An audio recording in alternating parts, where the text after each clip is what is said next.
Sad news is coming out of Australia for international students in 2025.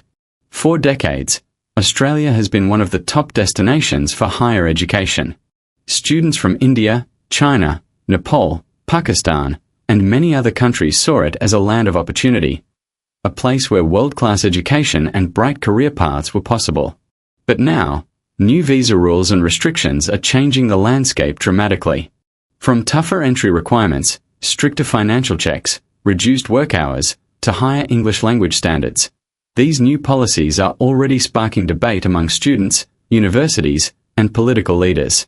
Many young people who once dreamed of studying in Sydney, Melbourne, or Brisbane are now uncertain about their future. In today's video, we'll break down exactly what has changed, why the Australian government is making these decisions, and what this means for international students planning to come in 2025. We'll also look at how these new rules compare with countries like Canada, the UK, and the USA, and whether studying in Australia is still worth it. Stay tuned until the end, because we'll also explore real-life stories of students already impacted, and what experts believe could happen in the years ahead. So, let's begin. What exactly are these new 2025 rules, and why are they being called sad news for international students? Australia's Immigration Department has rolled out a set of new visa restrictions that directly affect international students.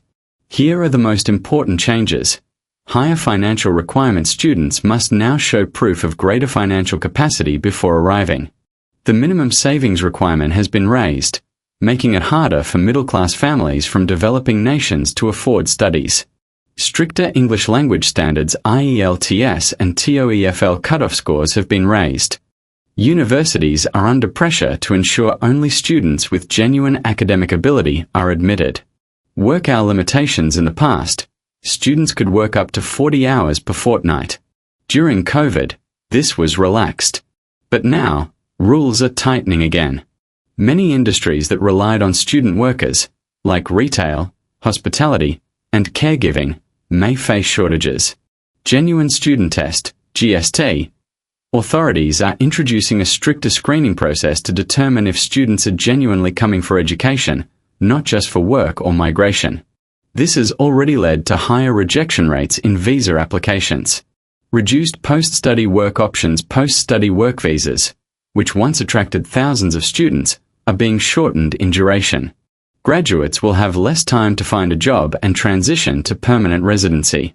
These changes may sound technical, but their combined effect is huge. Fewer students will qualify, costs will be higher, and long-term opportunities will shrink. The big question: why would Australia, a country that benefits so much from international education, introduce such tough rules? There are several reasons. Migration pressure. Australia's population has grown rapidly through immigration. Housing shortages, high rents, and public service pressure have triggered public backlash. Cutting student numbers is one way the government hopes to control migration. Quality concerns. Authorities argue that some students enroll in low-quality courses just to gain work rights. By tightening rules, they want to ensure only serious students arrive. Economic balance. International students contribute billions to Australia's economy, but there's growing concern that dependence has gone too far. Universities were accused of chasing profits over quality. Political motives. With elections always around the corner, visa policy becomes a hot political topic. By announcing stricter rules, leaders want to show they are protecting Australian jobs and housing. In short, these rules are not just about students, they are part of a bigger political and economic strategy. Let's see how Australia compares with other popular destinations. Canada has also tightened student visas in 2025, especially after housing shortages. But post-study work opportunities remain better than Australia. United Kingdom. The UK recently banned most student dependents from joining, except in PhD programs. Work opportunities after graduation are also limited. United States. The US remains competitive, though visa processes are complicated. Students still see it as a dream destination because of its world-class universities. Australia. By comparison, Australia's mix of higher costs plus shorter work rights is making it less attractive. Unless policies shift again, many students may choose Canada or the UK instead. This global trend shows that all major destinations are tightening rules, but Australia's sudden changes have been among the strictest. For students and families, these rules are not abstract, they change lives. Let's consider a few examples. Ravi from India. Ravi planned to pursue a master's in IT at a university in Sydney. Under the old rules, his family savings were enough. Now, with the increased financial threshold, his dream is on hold. Mai from China. Mai passed IELTS with a 6.0 band, which was fine until 2024. In 2025, the new minimum is 6.5, meaning she must retake the exam, spending more money and time. Ali from Pakistan. Ali hoped to work part-time in a restaurant to cover living costs. With stricter work-hour limits, he fears he won't be able to afford rent and bills. These are not isolated cases. Thousands of students face similar struggles. Universities, too, are worried. Education providers rely on international students for revenue. If numbers fall sharply, courses may shut down and staff could lose jobs. This is why the news is being described as sad, not only for students, but also for the broader education sector and the Australian economy. So, what happens next? Experts believe the following scenarios are possible. Student numbers will decline sharply in 2025, especially from South Asia.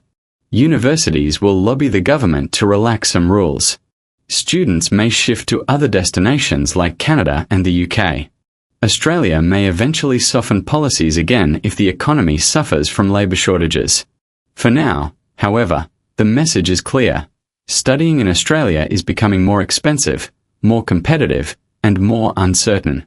In summary, the year 2025 marks a turning point for international students in Australia.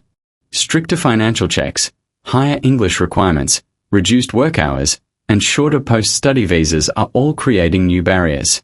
For some, these rules may be manageable, especially students from wealthy backgrounds or those with strong academic scores.